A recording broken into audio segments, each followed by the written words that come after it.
Baik, Bapak Ibu, alhamdulillah kita bisa berjumpa lagi bersama program ngasuh pengajian Ahad subuh di masjid yang kita cintai, Masjid Jami PPA Taqwa, Jalan Kebun Kopi, Ciberem, Cimahi Selatan, Kota Cimahi, Jawa Barat. Bagaimana kabarnya Bapak Ibu, sehat? Alhamdulillah. Baik, alhamdulillah. Semoga kesehatan kita ini selalu bernilai-nilai ibadah di sisi Allah SWT. Dan alhamdulillah di pagi hari ini kita akan segera sama-sama menyimak materi yang akan disampaikan oleh narasumber kita, Bapak Ustadz Asep Rohidin, di pagi hari ini yang akan mengangkat tema. Mungkin Bapak Ibu sudah mendapatkan makalahnya. Temanya upaya mencapai sholat khusyuk bagian yang kedua. Baik Bapak Ibu dan juga sahabat DM dimanapun berada yang sudah bisa mendapatkan channel kami di TV DM Streaming, semoga bisa mengikuti dari awal sampai akhir nanti dan juga bisa menyampaikan pertanyaannya seperti biasa, bisa menuliskan di kolom komentarnya, dan juga untuk Bapak Ibu semuanya yang hadir bisa langsung saja menyampaikan pertanyaannya. Mangga Pak Ustaz. Mangga nuhun Mas. Innal hamdalillah nahmaduhu wa nasta'inuhu wa nastaghfiruh wa na'udzu billah min shururi anfusina wa min sayyiati a'malina. May yahdihillahu fala mudilla lahu wa may yudlil fala hadiyalah.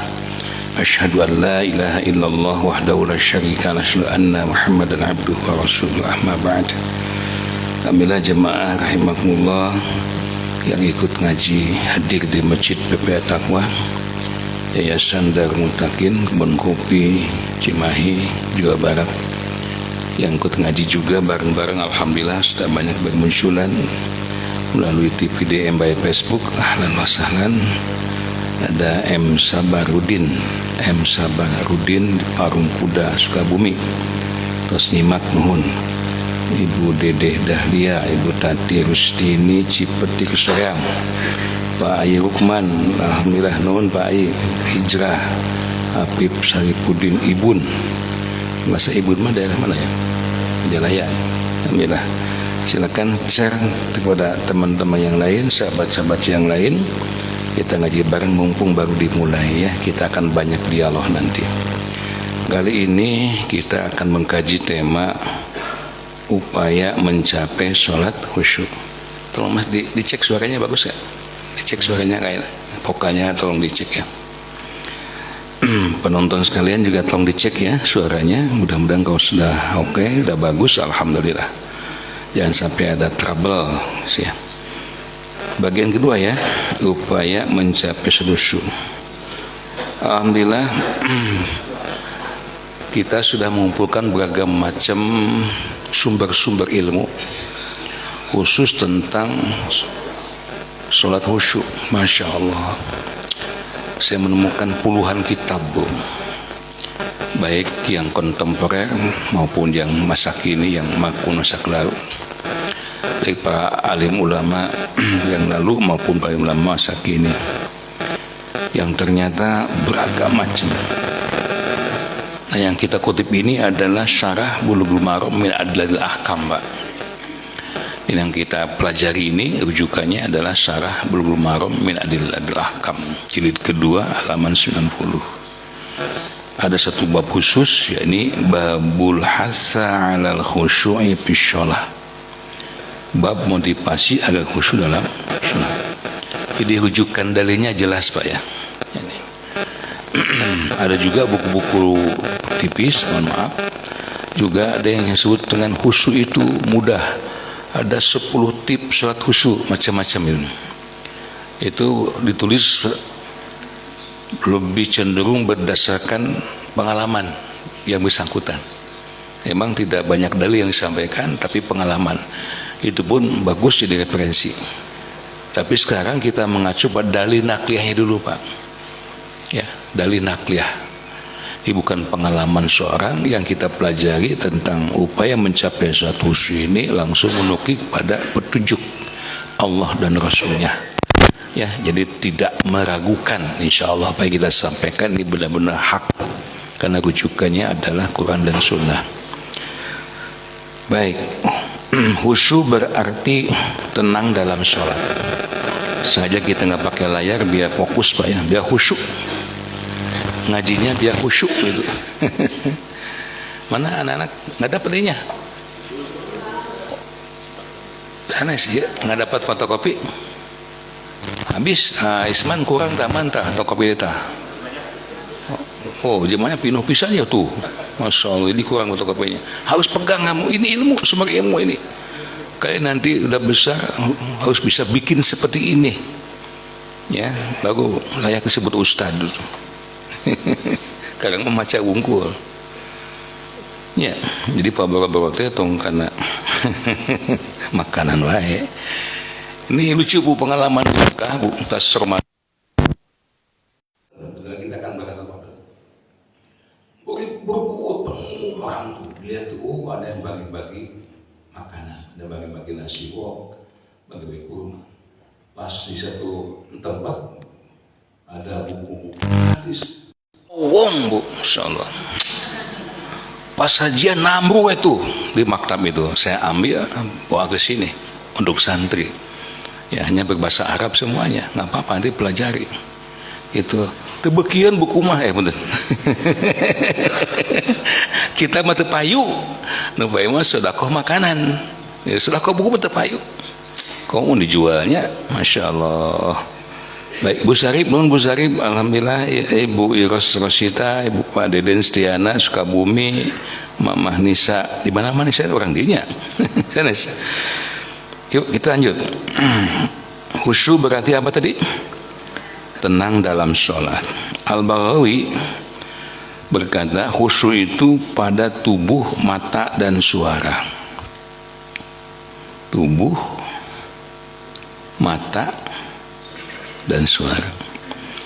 Abu Asyaimah berkata khusyuk itu menundukkan diri dan hati di hadapan Allah.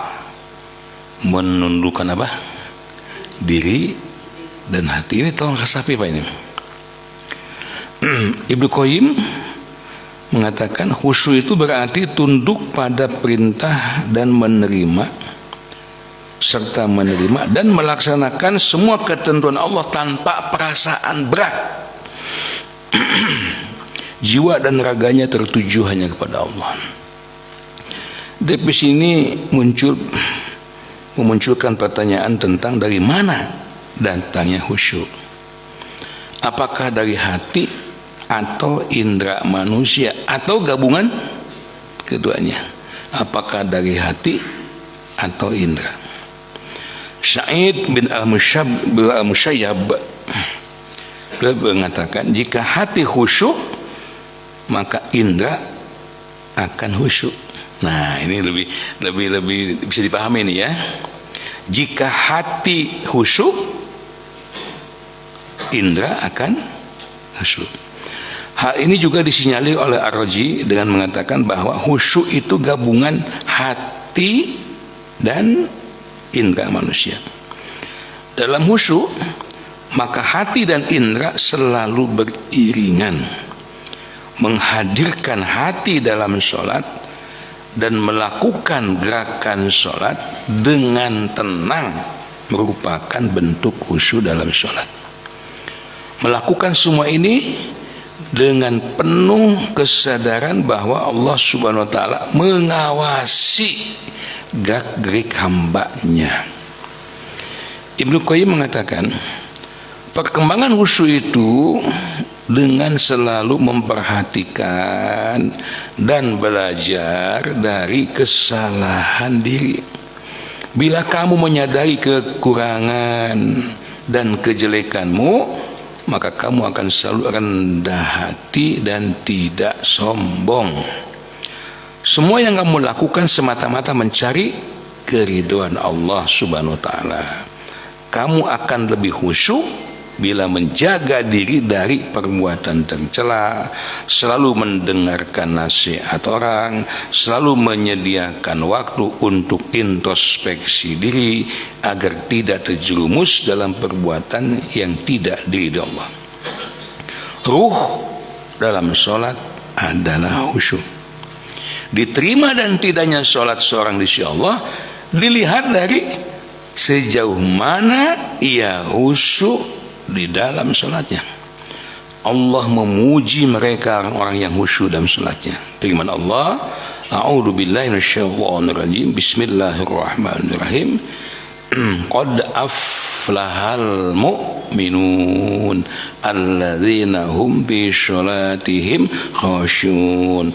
Sesungguhnya beruntunglah orang-orang yang beriman, yaitu orang-orang yang khusyuk dalam sholatnya. Quran surah Al-Mu'minun surah 23 ayat 1 ayat 2. Syahadat mengatakan, sholat yang baik adalah sholat yang dikerjakan dengan penuh kekhusyuan, benar bacanya, paham maknanya, dan rendah hati di hadapan Allah pada saat ruku, pada saat sujud, sepenuh hati mengagungkan kebesaran dan mengagungkan Allah, menjauhkan pikiran dari segala hal duniawi yang dapat mengganggu kekhusyuan sholat. Sholat yang dilakukan khusyuk tidak akan, sholat yang dilakukan dengan tidak khusyuk tidak akan menghasilkan apa-apa. Dalam sebuah hadis Nabi yang mulia Muhammad Rasulullah sallallahu alaihi wasallam sabda, laisa lil 'abdi min sholati illa ma 'ala minha. Seorang hamba yang sholat hanya akan mendapatkan pahala sesuai dengan apa yang dia pikirkan dalam sholat. Wa annal musalliya qad yusalli sholah fala yuktabu lahu minha. Terkadang seorang yang melakukan sholat tidak mendapatkan pahala sholatnya, illa kecuali sudusuha wa illa usyuha, kecuali hanya 1/5 atau 1/10 saja. Baik, jemaah sekalian, ini pengertian yang sangat dalam ini para ulama kita ya. Jadi kalau kita simpulkan dalam kalimat yang ringan, ada berapa faktor yang bisa menjadikan kita khusyuk. Rujukan tadi Al-Mu'minun surah berapa? 23 ayat 1 ayat 2. Yuk kita baca Bu. A'udzu billahi minasyaitonir rajim. Bismillahirrahmanirrahim. Qad aflahal mu'minun alladzina hum fi sholatihim khasyun. Sesungguhnya beruntunglah orang-orang yang beriman, yaitu orang-orang yang khusyuk dalam sholatnya. Jadi Allah katakan pakai kalimat qad, sungguh benar-benar beruntung. Siapa yang untung itu? Orang yang beriman. Yang beriman yang mana? Yang selalu khusyuk dalam sholatnya. Makanya kalau kita ingin menjadi hamba yang beruntung, ya maka kerjakanlah sholat selalu khusyuk. Sabda Nabi tadi, orang itu akan mendapatkan pahala sesuai dengan kekhusyuan sholatnya. Kadang ada orang sholat tapi nggak dapat apa-apa, atau hanya as-sudus, hanya 1/5 saja, atau illa usyuha, hanya mendapat 1/10-nya saja. Naudzubillah. Kalaupun kita ini terus terang termasuk saya belum bisa melakukan sholat khusyuk, minimal kalau kita punya keinginan yang kuat hingga kita mengkaji tiap ahad ini, kita masuk ke bab upaya mencapai suatu khusyuk, mudah-mudahan saja Allah Azza wa Jalla memberikan rahmat dan karunia-Nya membantu kita hingga kita bisa merasakan khusyuk dalam sholat ya. Amin. Baik, tadi ada beberapa faktor. Pertama indera, ya, kemudian fisik, kemudian hati. Indera, fisik, hati itu faktor yang akan bisa menentukan khusyuk. Kemudian merendahkan hati kepada Allah, merasa kita ini makhluk yang banyak dosa kepada Allah. Saya ilustrasikan, ketika seorang terdakwa divonis hukuman mati, tibalah hari H itu, ya, bayangkan Bapak Ibu, tua mati, misalnya di saudara B dipancung, udah siap-siap dipasang tutup mukanya di masjid apa itu di Jeddah itu, Kisos, Ya, kemarin jemaah kebetulan kita sampai ke situ. Karena waktu terbang masih agak ada waktu, kita sampai, Pak itu Masjid Qisas. Arsiteknya pika seremen, nggak ada jendela apa? Dikit ya. Untuk apa Ustaz? Itu untuk melakukan hukuman Qisas. Nah, kira-kira Bu, kalau misalnya kan dikasih kesempatan dulu, silakan Anda bertobat, Anda mohon ampun kepada Allah, atau di negara yang lain mah karena bukan Muslim, apa yang Anda inginkan sebelum mati, kan gitu. Nah, peran saya, kalau itu posisinya adalah saya, Bapak Ibu, kira-kira kalau Ibu memohon kepada Allah, kira-kira mohon apa? Mohon ampun, istighfar. Kalau kita mau dipotong kepala. Nah, ketika kita istighfar saat itu, kira-kira bakal husu, bakal malaweng dah. Husu. Di saat itu dipastikan tidak ada di hatinya kecuali Allah. Gak ingat lagi sama harta, ingat lagi sama anak, istri cantik dan sebagainya. Kenapa demikian? Nah, karena tergabungnya antara indera, fisik, hati. Itulah khusyuk. Dari kesimpulan tadi. Baik. Tip khusus agar khusyuk dalam sholat ada 6 poin. 1. Mengucapkan ta'awud, berlindung pada Allah Azza wa Jalla. Ini berlindung pada Allah ya kapanpun ini, banyak-banyak berta'awud, karena yang menggoda, menggoncang hati kita di kehusyuan adalah syaitan. Alladzi yuwaswisu fi syudur. Syaitan tuh nggak pernah berhenti 24 jam. Melek terus, orang maya sarena istirahatna, kan? Bahkan ibu banyak kan mana? Banyak sholatnya, banyak istirahatnya, banyak sholatnya, banyak baca Qurannya, banyak tidurnya, orang. Setan lagi kira tidur aja datang digoda. Ya, apakah setan takut pada orang sholat? Karesep nate kagoda nu sholat. Ya, baik. 2. Menghayati bacaan sholat. Kita coba doa iftitah, Pak. Allahumma ba'id baini wa baina khataayaya kama ba'atta bainal masyriqi wal maghrib. Pertama, bayangkan huruf-hurufnya. Allahumma ditasid bimnya, ba'id baini panjang, wa baina wa ba ya nun, khotoya khoto alif ya bainal masyriqi wal maghrib. Ya Allah, jauhkanlah antaraku dan antara kesalahan-kesalahanku sebagaimana Engkau telah menjauhkan antara timur dan barat. Coba jelaskan apa makna doa itu. Itu peragap yang pertama kan, ada 3 kan? Apa maknanya? Silakan. Menghayati bacaan sholat. Ada yang bisa memberikan penjelasan apa makna yang terkandung dalam doa iftitah yang kita baca? Ya Allah, jauhkanlah antara diriku dan kesalahan-kesalahanku sebagaimana Engkau telah menjauhkan timur dan barat. Gimana tuh? Ibu bapak bisa menghayati doa itu? Bismillah. Tuhnya, iya itu di luar sholat. Kamu ke sholat, nah hulengnya. Yang kadang, ini maksud saya, ketika sholat itu mulut sih pandai, apa doa sholat? Allahumma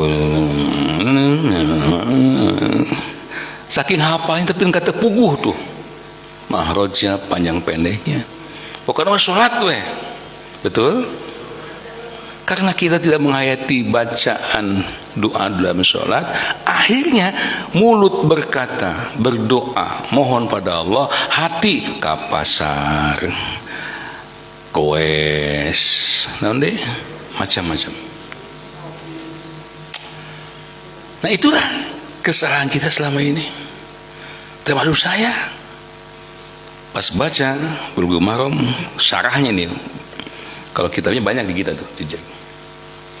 Allahu Akbar, iya ya Allah, itu kesalahan aku. 2, 3, mengakui keagungan Allah dan memohon pertolongan Allah. Tapi rahimakumullah, ketika seorang karyawan datang pada bosnya, ya, dia melakukan satu kesalahan, aturan di perusahaan itu dihukum, didenda, bahkan dipecat. Dipanggil, Mas Broto, sini. Wah, ya Mas Broto lah. Amak aja nama, ikhlas gitu. Ada apa bos? Kamu ya ini. Saya pasti kan Rampodan, Mbak. Mas uning Rampodan. Takut. Iya bos. Nggak mungkin dia berani mengadakan muka gini. Nah bos sama saya, nggak mungkin. Karena merasa dirinya salah. Coba dalam suatu seperti itu. Bapak Ibu rahimakumullah, saya tanya, Bapak Ibu pernah nggak melakukan dosa? Oh mineng. Apalagi dosa-dosa di masa lalu misalnya. Oke lah, alhamdulillah kita bersyukur kan Allah kasihkan topik hidayah, kita banyak di masjid, ikut kajian. Masa lalu jangankan badai kudung, pakai kudung syari, you can see, kau lihat aku. Itu nama udah syari. Nah, perasaan bahwa kita telah melakukan kesalahan disilahin, kita mengagungkan Allah, memohon pertolongannya. 4, mengakui bahwa manusia itu lemah dan fakir pada saat ruku dan sujud. Bisa lihat, ruku itu makna yang dalam. Saya baca dari beberapa kitab. Apalagi sujud itu tanda bahwa kita ini benar-benar mengakui kita ini hamba yang lemah, hamba yang sampai kita ruku sujud. Dalam waktu yang bersama kita mengakui hanya Allah Zat yang Maha Agung. Hadirin, makanya nggak boleh kita membungkukkan badan melebihi dari ruku kepada manusia. Nggak boleh itu, syirik itu. Apalagi sampai sujud. Oh banyak itu orang sujud ke kuburan di susiuman, lu naudzubillah, itu asyirkul akbar, itu syirik besar gitu. Ya. 5, pandangan tertuju pada tempat sujud karena hati akan mengikuti pandangan. Tong culang cide.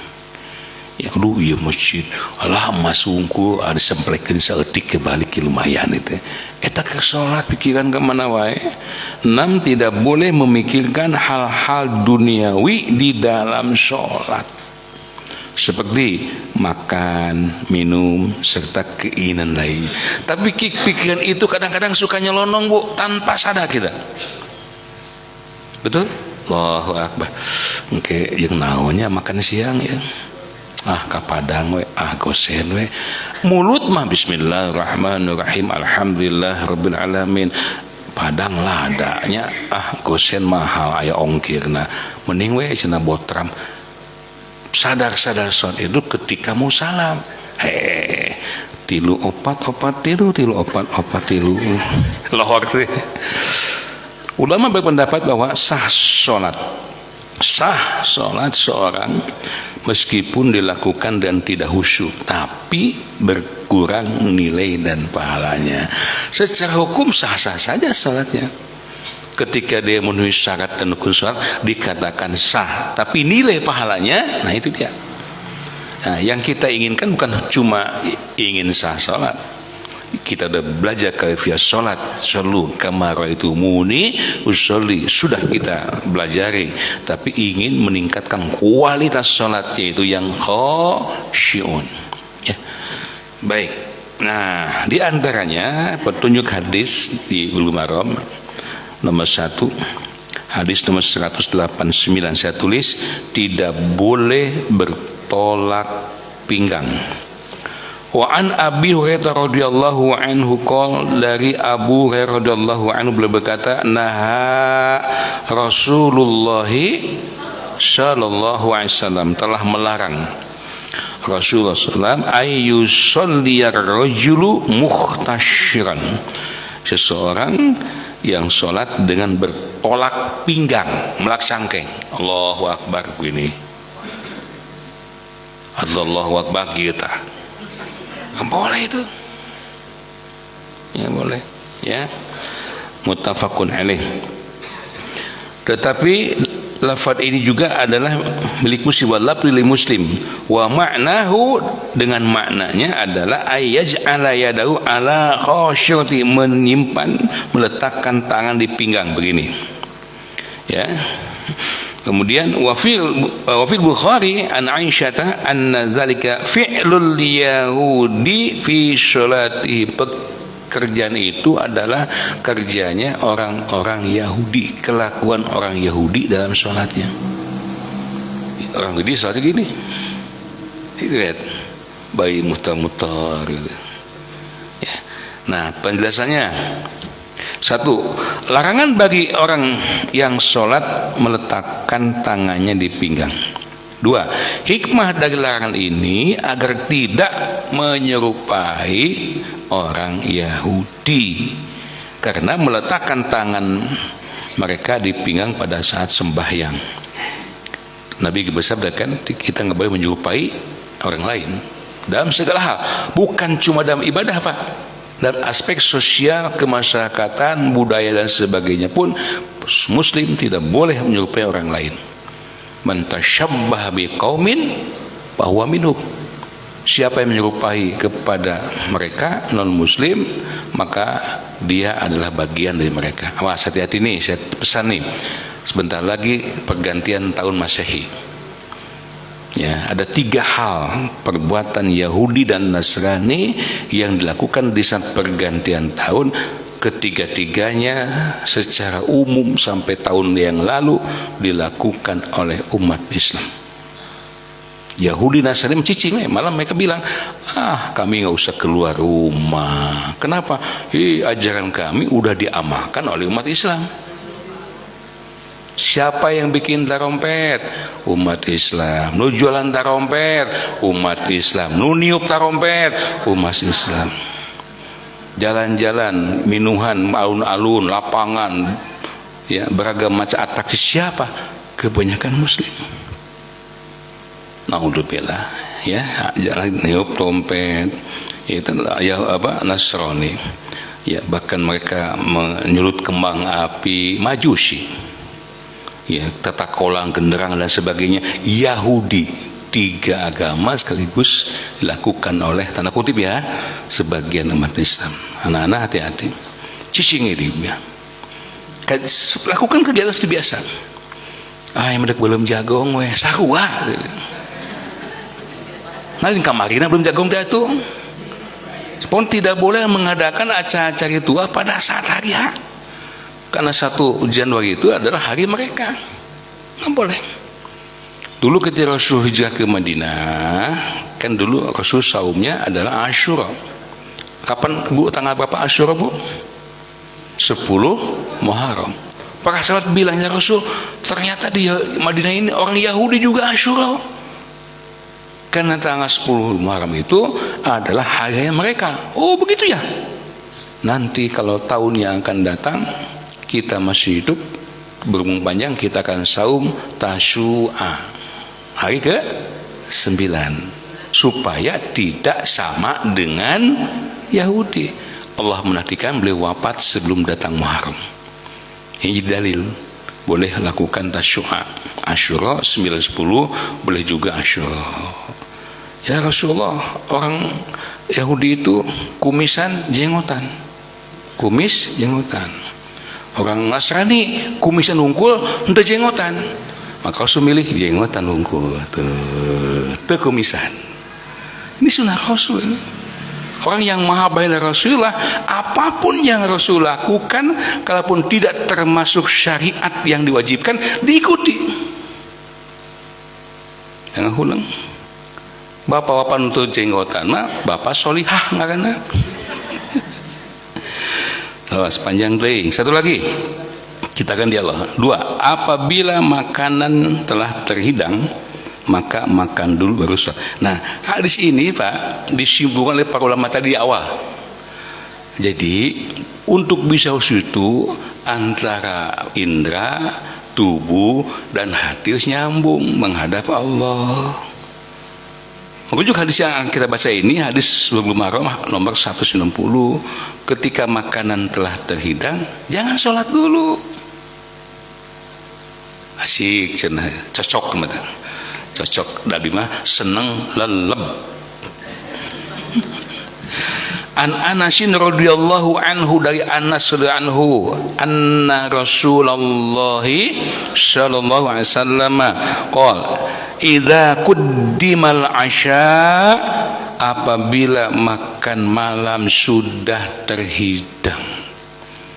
Makan malam itu yang mau maghrib Bu, atau habis maghrib terhidang. Kan di hotel itu kita umroh tuh 3 kali makan teh. Usah tuang wae, mudah ini kedah tuang wae, jeung kedah ibadah wae, kedah beimbang. Jangan makan tidur untuk naon atuh ke Mekah. Makan itu supaya punya energi supaya kuat beribadah. Ibu ya, di pesawat 2 kali. Tuh di pesawat, di bis mau ke Mekah dikasih lagi makan. Usan pakai kene makan, habiskan. Datang ke hotel langsung ke restoran, makan lagi, masya Allah. Makanya pulang umrah bersadaya mah nambah amal, nambah pahala, nambah berat badan, nambah koper. Alhamdulillah. Ya. Nah, apabila makan malam telah terhidang, fabda'u bih, maka dahulukan dulu makan qabla an tusallul maghriba, sebelum sholat maghrib. Ya Bu, apalagi saum, pas buka adzan, mana yang harus didahulukan? Sholat heula, tajil heula. Sholat Abu? Oh, hebat, tajil dulu. Abli mual amih abdol sholat heula sanes abdol, durhaka kepada Rasul, menyali sunnah Rasul. Tong sok atuh jelema teh. Abdi mah kuat maghrib pulang sebagai paha tuang Pak moal kagok sunat heula. Mama atuh buka heula moal deuk dikir heula. Mangge ngabuka kabrutis keun bae kagok deuk isya heula. Mama tuh terlapar, entu terlapar mama bajeng kepentingan dek taraweh heula sampai katiduran terbuka. Ulaikal usyah doraka dan kitu teh. Keheula tuh dah. Kudu tegas ya. Bukan abdol Bu, menyalahi sunnah Rasul itu dosa. Rasul menyentuhkan cepat-cepat takjil itu ngan tajilna tong kusangu 2 senok temok. Aduh, ngapain membatalkan saja ya. Aduh, gembiranya kita alhamdulillah kayak mau Ramadan ya, mudah-mudahan panjang usia sampai ke Ramadan. Baik. Apa hikmahnya? Nih, hal-hal penting dari hadis. 1, bila waktu maghrib telah tiba, lalu dihidangkan makan malam, sedangkan ia menginginkannya, maka lebih baik mendahulukan makan daripada sholat. Moal khusyuk Bu, sok ibu teh beuteung lapar mangkaning eta teh si ibu teh masak kesukaan bapak. Aduh geus kaangseut belum peda, masyaallah di jeruk purutan teh goreng jengkol teh. Aduh kaangseut kerubuk Allahu akbar. Urusin beakeun. Makan dulu. Hikmah yang diambil dari hadis ini bahwa sesungguhnya yang diharapkan di dalam sholat adalah menghadirkan hati agar sholat menjadi khusyuk. Namun kehadiran makanan dapat membuat sholat tidak khusyuk. Dalam keadaan seperti itu maka mendahulukan makan lebih utama. Baik, alhamdulillah. Segitu ya lah Mas ya. Tentang panjang deh. Nah, bertahap aja Pak. Ya, mudah-mudahan ada ilmu tambahan bisa kita pahami. Setengah jam ke depan kita dialog. Juga para penonton pendengar pun mohon di Mas bikin kesempatan, silakan untuk menyampaikan pertanyaan pula atau silaturahim ya. Mangga silakan. Bismillah. Baik, Bapak Ibu, alhamdulillah kita sudah sama-sama menyimak materi yang disampaikan oleh narasumber kita Bapak Ustadz Asep Rohidin di kesempatan ngasuh ini dengan temanya upaya mencapai sholat khusyuk bagian yang kedua. Dan tentunya kesempatan berikutnya kami berikan kepada Bapak Ibu semuanya, barangkali ada yang akan bertanya di seputar tema ataupun di luar tema. Mangga, mungkin untuk bapak-bapaknya terlebih dahulu. Yang pemulihnya ada Bu? Kalau ada boleh pakai pemulih pertanyaan tuh. Nah, nanti pada staf mohon di meja ini numpuk aja tuh pemulih. Siapa narasumber nanti biar ibu-ibu bapak saya bertanya. Ada dari Pak Endang, mangga. Anda Langsung atau menulis? Oh, mangga. Langsung lah jadi dia jaminan tuh. Ya, tolong ki opi eta tolong bantu mic-nya ya. Santri ya, tolong bantu ya. Assalamualaikum warahmatullahi wabarakatuh. Waalaikumsalam warahmatullahi wabarakatuh. Satacana naros Pak Ustad, abdi nyuwunkeun dihapunten saban kajian naros wae. Pak Ustad geura ngamaklum, abdi mah kalau teh sanes kolot kalapa, nu makin kolot teh seueur sipatina, abdi mah kalau teh kolot kuuleun. Kirang agamina. Hai kolot kalapa naon Bu? Hai kolot kalapa kumaha kitu? Cipatina Pak Ari. Oh, seueur sipatina, makin kolot makin Seueur cipatina. oh Mangga. Ya, pertanyaannya Pak Ustad, apa ada hubungannya antara mukarobah dan kehusuan? Baik. Satu itu. Kedua, kalau melaksanakan sholat sunat ada lupa, bisa juga melakukan sujud sahwi Pak Ustad? Itu aja. Assalamualaikum warahmatullahi wabarakatuh. Alhamdulillah. Gimana Mas? Langsung aja. Mangga Ustaz, langsung dua pertanyaan. Mukarobah dan kehusuan hubungannya sangat sekali. Hubungannya tidak mungkin akan khusyuk kalau tidak mukarobah. Mukarobah itu sangat dekat kepada Allah. Ya, baik secara lahiriah maupun batiniah. Itu merujuk pada pertanyaan maka Jibril pada Nabi SAW, mahwal iman, mahwal Islam, mahwal iman, mahwal ihsan. Ketika ditanya apa itu ihsan, maka beliau bersabda, anta abdallah ka'annahu yarahu, ya, wa ilan takun dahu wa innahu yaraka. Kau beribadah pada Allah seperti kau melihat Allah. Kalaupun nggak mampu melihat Allah, kau yakin Allah melihatmu. Itu ihsan. Orang yang muqarrabah itu sampai ke tingkatan itu Bu. Masya Allah. Muraqabah itu. Muraqabah. Kita ambil contoh kasus para sahabat dalam muqarrabah ini. Saya ingat-ingat dulu ya, biar cocok contohnya. Nah Bu, ketika kita begitu, ini otak itu jutaan sel muter Pak Yu. Mencari itu materi di laptop. Kalau kita klik kan itu perlu waktu tuh. Kecepatan otak itu melebihi daripada kecepatan komputer. Seperti saya, nah ulang heula lilai deh. Ya kemuter ya. Ya. Sayyidina Umar bin Khattab Amirul Mukminin dalam satu waktu pernah tuh menjelajah perbatasan kota Pak. Ya, perbatasan negara. Ketemu seorang tukang angon, hamba saya. Jang, kadieu. Berapa kamimu? Ribuan.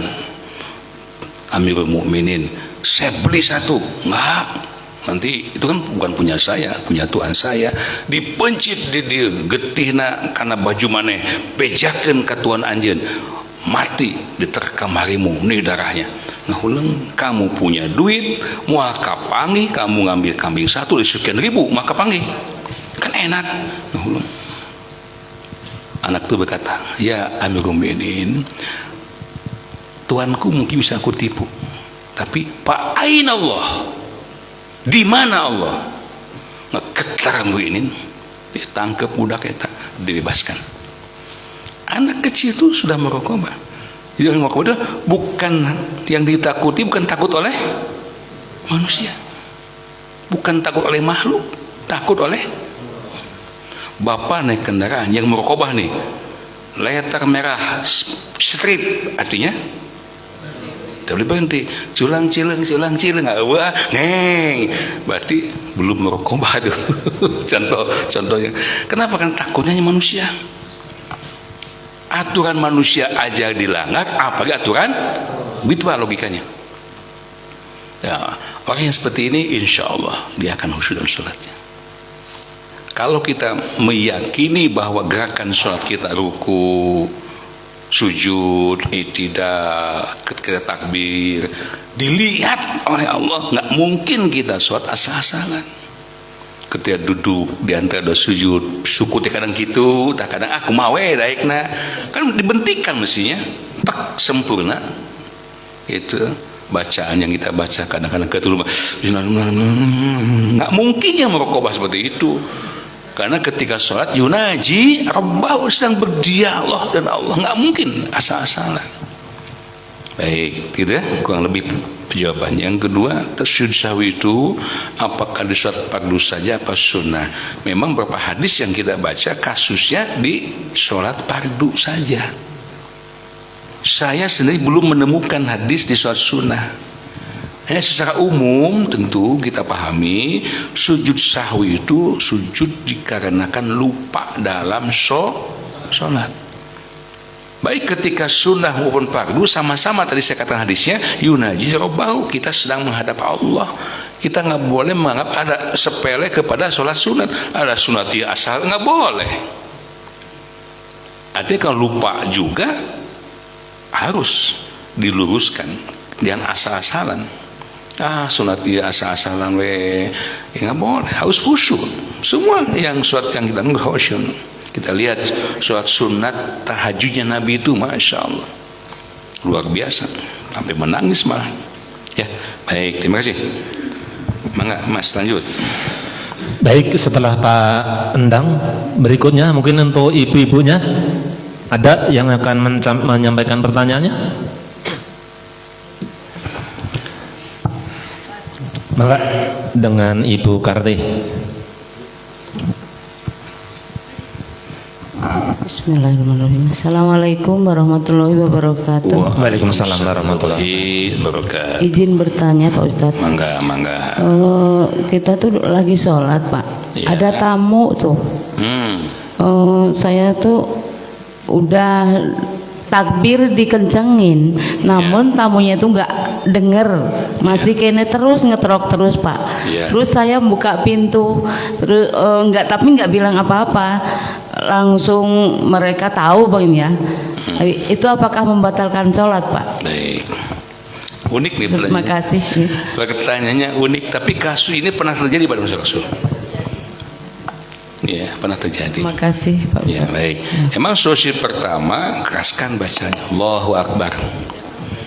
Allahu Akbar. Tok Allahu Akbar. Tok ke sholat. Nah, kalau ngomong begitu batal. Ya, Rasul pernah mundur karena kiblat sana, pintu di belakang, mundur, buka pintu. Balik lagi. Karena diketahui yang hafal, yang datang ke Caroge, pulang kerja dari luar kota, 3 bulan deh, baru pulang, pas kebetulan lagi sholat Isya ibu teh, misalnya mundur, buka, balik lagi pas sholat, asal tidak ngomong apa-apa. Bapak, habis ke sholat, batal itu. Bukanya. Tidak batalkan sholat, tapi jangan dibiasakan. Apabila kita lagi sholat, jangan dibiasakan melakukan gerakan-gerakan di luar sholat, itu dalam kondisi darurat. Tapi kalau tamunya nggak dikenal dan sebagainya, ya tamunya nggak tahu diri, Kan dalam hadis jelaskan, nih udah belajar hadis ya, etika menerima tamu 3 kali kan. Assalamualaikum tengah jawab, kasihan tuh. Assalamualaikum, aja. Waalaikum tengah jawab, balik lagi. Jangan maksa. Oh berarti lagi melakukan sesuatu. Nah sesuatu teh aduh kateuing. Mungkin lagi sholat. Jangan maksa. Tong naikkan aja jendela. Makasih Bu, alhamdulillah. Silakan berikutnya. Tampan teu batal. Apa mesti wudu lagi? Batal teu? Henteu, wudu lagi mah upami batal. Mun batal mah udah batal salatnya, harus ulangi lagi dari awal. Tidak usah wudu lagi. Baik, setelah 2 pertanyaan, kesempatan berikutnya kami berikan kepada sahabat DM. Alhamdulillah sudah ada yang bergabung banyak sekali dan ada yang menyampaikan pertanyaan dari Pak Dadi Karsadi, Pak Ustadz dari kawasan Jatinangor. Assalamualaikum warahmatullahi wabarakatuh. Waalaikumsalam. Pak Ustadz, maaf mau bertanya, kalau Sholat sunat sambil duduk apa boleh? Kita lihat hadisnya. Al-Bukhari Rasul menyatakan sholli qaiman. Perintah pertama Rasul menyatakan sholatlah kau sambil berdiri. Jangan duduk kalau mampu. Fa illam tastati' fa qa'idan. Kecuali kalau duduk tidak mampu, sakit kaki kah, sakit perut kah, bisulina silakan duduk. Film tastati wa ala janbin, duduk pun nggak bisa. Dan 2 bisulna atuna bujur teh berbaring. Jadi kalaupun sunnah usahakan berdiri, kecuali kalau nggak mampu, leles, capek. Siapa juga begitu. Bukan sakit, bukan capek Bu, kecapean. Habis maghribnya bisa berdiri, alhamdulillah. Pas leles capek, boleh duduk. Ya. Jadi yang pertama dalam melaksanakan perintah Allah sunnah Rasul, lakukan dulu yang paling utama, mastalatum, yang kita mampu. Jelas ya? Kalau nggak mampu baru lakukan ya sambil duduk. Baik, terima kasih. Baik, selanjutnya dari Ibu Sarip. Assalamualaikum warahmatullahi wabarakatuh. Waalaikumsalam.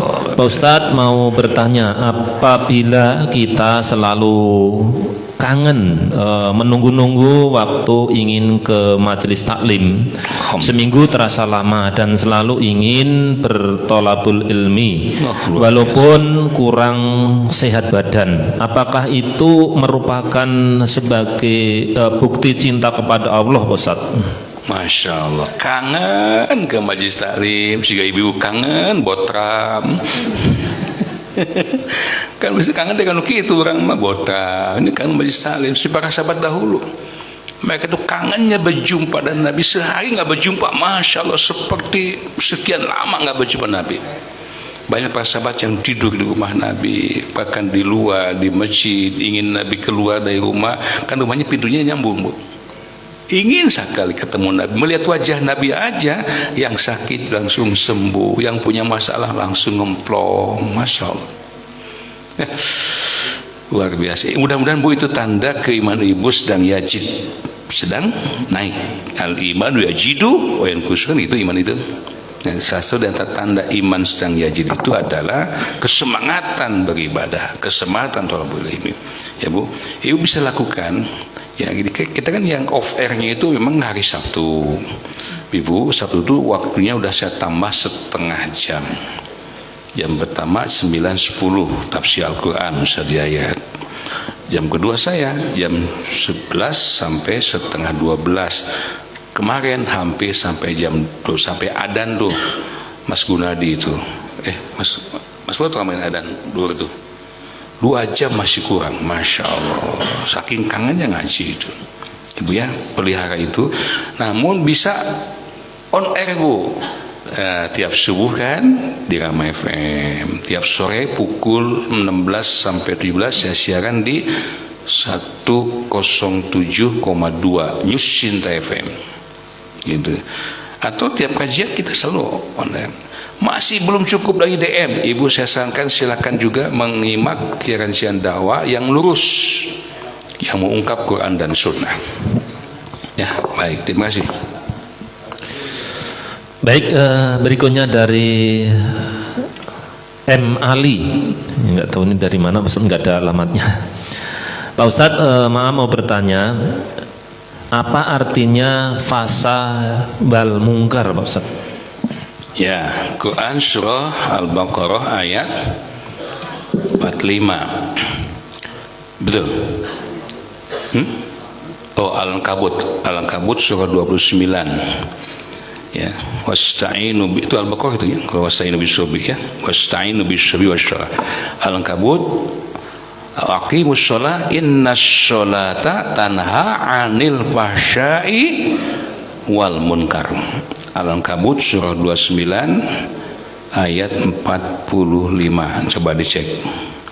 Dirikanlah sholat, sesungguhnya sholat itu bisa mencegah si pelakunya di perbuatan fahsya dan munkar. Betul. Uslu ma uhiya ilaika minal kitab. Ya, bacalah apa yang tadi diwajibkan kepadamu, yakni Alkitab, bimakna Al-Quran. Wa aqimis sholah, dan dirikanlah sholah, innas sholata tanha 'anil fahsya'i wa munkar.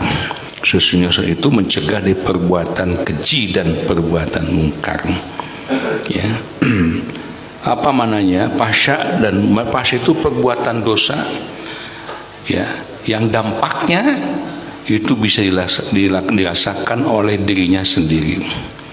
Ya, munkar dampaknya bukan cuma di sendiri, orang lain pun bisa berdampak pekerjaannya dari pekerjaan dosanya. Dua-duanya itu akan bisa terjegal, tidak mungkin kita melakukannya kalau kita sudah aqimis sholat, mendirikan sholat. Itulah sholat yang khusyuk itu. Makanya dampak sholat yang khusyuk itu kemana-mana, tutur kata, adabnya, kelakuan dan sebagainya, insya Allah ya akan terkontrol, akan terpelihara. Ya, mudah-mudahan kita pun bisa demikian ya nanti pada akhirnya. Baik, ini ada yang telepon langsung, gimana Mas, terima jangannya? Mangga, Mas. Langsung ya, silakan. Baik, mungkin untuk bapak-bapaknya kembali, mangga, dari Mas Gunadi.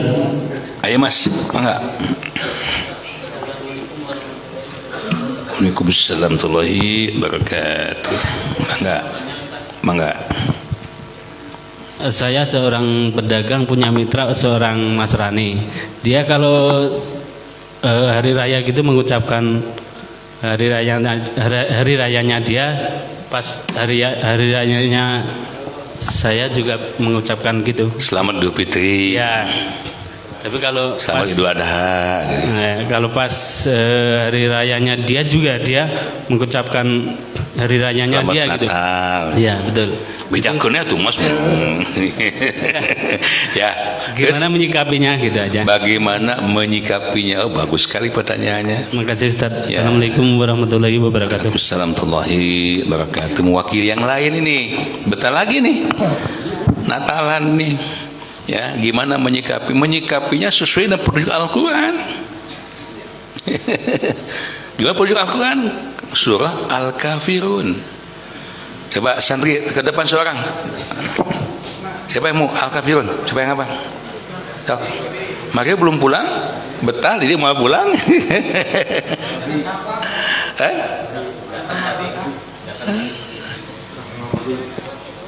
Oh, ngawas, alhamdulillah. Sini. Nyuruh ke depan gak apa-apa, bukan nyuruh hunkul lah tuh. Bonusna. Al-Kafirun. A'udzu billahi minasyaitonir rajim. Bismillahirrahmanirrahim.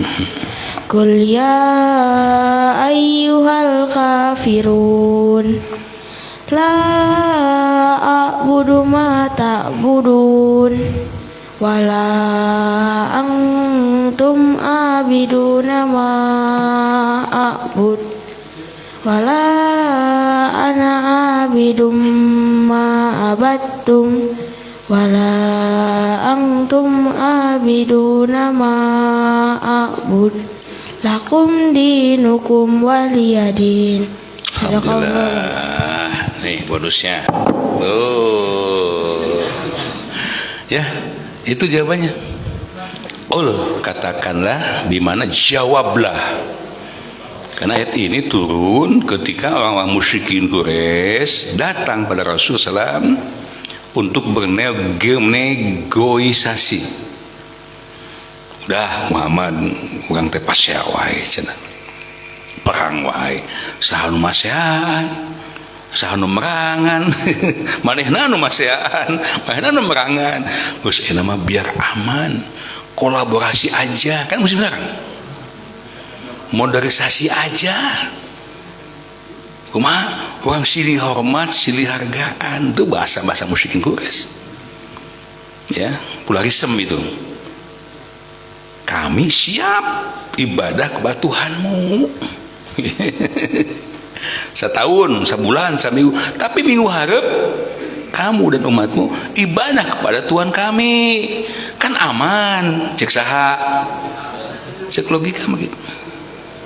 Rasul nggak menjawab, Pak. Ini masalah prinsip. Turun ayat, "Qul jawab wahai Muhammad, ya ayyuhal kafirun." Tegas ayatnya. Hei orang kafir.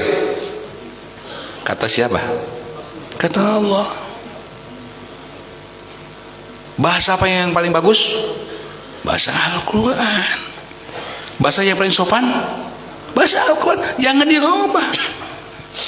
Tuh nyebut kafir itu sopan.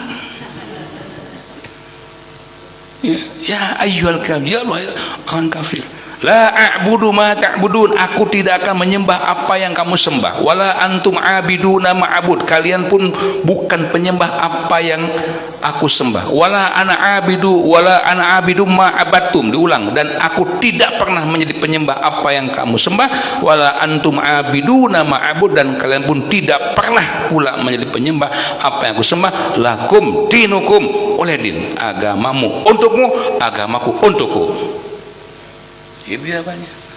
Tapi itu dibacakan kabeh mengatirkan, Mas. Sikap kita harus seperti ini. Jadi komunikasi boleh, saling memberi boleh, berbuat kebaikan harus. Islam itu rahmatan lil alamin. Betul seperti itu.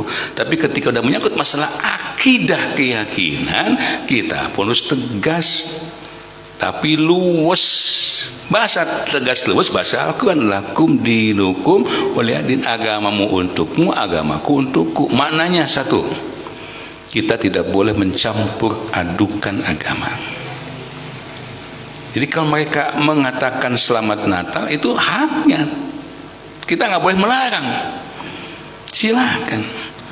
Kalau mereka menghormati kita, menurut mereka penghormatan, menyatakan selamat Idul Fitri, ya terima kasih aja cukup. Tapi kita nggak boleh menyatakan selamat Natal pada mereka. Licik umat Islamnya, saya mengucapkan selamat Idul Fitri, kamu enggak selamat Natal sama saya. Maaf bo, lakum dinukum, oleh dinam Islam itu kami diajarkan. Berkomunikasi, sosial, dagang dan sebagainya dipersilahkan kerjasama. Namun dalam masalah akidah, kita masing-masing aja. Ibu kerjakan agama ibu, laksanakan sesuai keyakinan keimanannya, kami pun sama. Di Indonesia, alhamdulillah bersyukur dilindungi oleh undang-undang UUD 45 pasal 29 ayat 1 ayat 2. Ya kan? Nah, tinggal pelaksanaannya gitu. Itulah yang disebut toleransi yang benar itu. Bukan sinkritisme, mencampur adukan agama.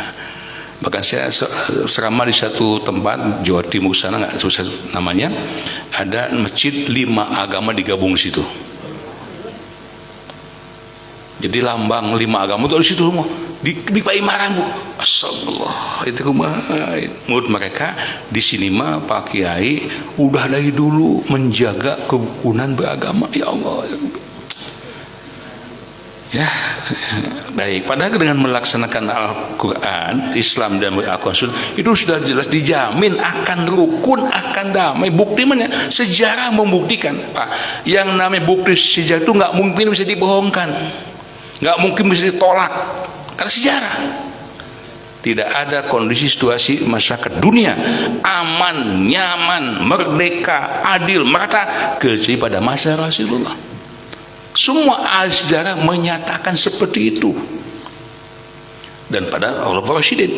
Lantas apa yang diulang Rasul dan para sahabatnya? Quran dan Sunnah. Nah, kenapa kita ragu untuk membumikan Al-Quran, mengikuti Sunnah Rasul?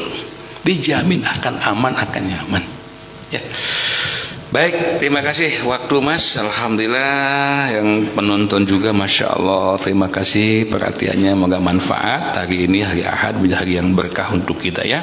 Yang mau dagang, yang mau usaha, semoga berikan kelancaran ya, keberkahan, yang mau silaturahim dan sebagainya. Dan kita sampaikan takziah dulu Bu. Kemarin itu Masya Allah kita kehilangan dua sahabat-sahabat kita yang terbaik. Yang pertama Kapi Adi sepupu saya, putra dari Ibu Hajah II di Cibuntu, Kang almarhum Ahmad Jaludin kemarin wafat, juga alumni umroh kita. Yang kedua ini pengurus atau pengajian Jibon Ibu Hajah Iin ya, beliau juga alumni umroh kita. Dua ya, ada lagi ya. Mudah-mudahan almarhumah sahabat-sahabat kita ya, orang tua kita termasuk yang tamu kita diterima semua amal solehnya, diampuni dosa kesalahannya, tempatkan dalam baik tempat yang terbaik, keluarga diberikan ketabahan kesabaran. Kita sampaikan takziah untuk almarhum Kang Ahmad Jaludin di Cibuntu, Aki Padma bypass, dan juga Ibu Hajah Iin yang ada di kawasan Ciberem. Inna lillahi wa inna ilaihi raji'un. Allahumma ighfir lahu warhamhu wa'afi wa'fu anhu wa akrim nujulahu wa wasi' madkhalahu waghsilhu bil ma'i wasalji wal barad wa naqih min khataaya kama yunaqqas sabul abyadu minad danas wa abdihu dan kharam min darihi wa lan kharam min ahli wa jun min jawji wa fitnatan qabla azaban nar. Amin ya rabbal alamin. Dan hari ini pukul 10 ada pengajian alumni jemaah haji DM, semua angkatan digabung pengajian rutin setiap Ahad ke-4 ya di Gedung Dakwah. Silakan dihadiri. Terima kasih. Saya Syafruddin mohon diri, mohon maaf atas kesalahan kekhilafan.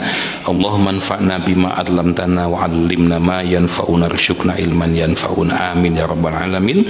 Walhamdulillahirabbil alamin. Assalamualaikum warahmatullahi wabarakatuh. Waalaikumsalam warahmatullahi wabarakatuh. Baik, terima kasih kepada narasumber kita Bapak Ustadz Asep Rohidin yang pagi hari ini telah menyampaikan ilmunya di program Ngasuh. Semoga apa yang beliau sampaikan menjadi ilmu yang bermanfaat. Baik Bapak Ibu, juga kami ucapkan banyak terima kasih atas kehadirannya. Tidak lupa sahabat DM dimanapun berada, terima kasih yang sudah bisa bergabung dari awal sampai akhir. Semoga kita diberikan kesehatan, tentunya kita bisa berjumpa lagi di Ahad yang akan datang. Baik Bapak Ibu yang hadir bisa menikmati sarapan paginya. Selamat beraktivitas. Kita akhiri alhamdulillahirabbil alamin. Subhanaka Allahumma wa bihamdika asyhadu alla ilaha illa anta astaghfiruka wa atubu ilaik. Assalamualaikum warahmatullahi wabarakatuh.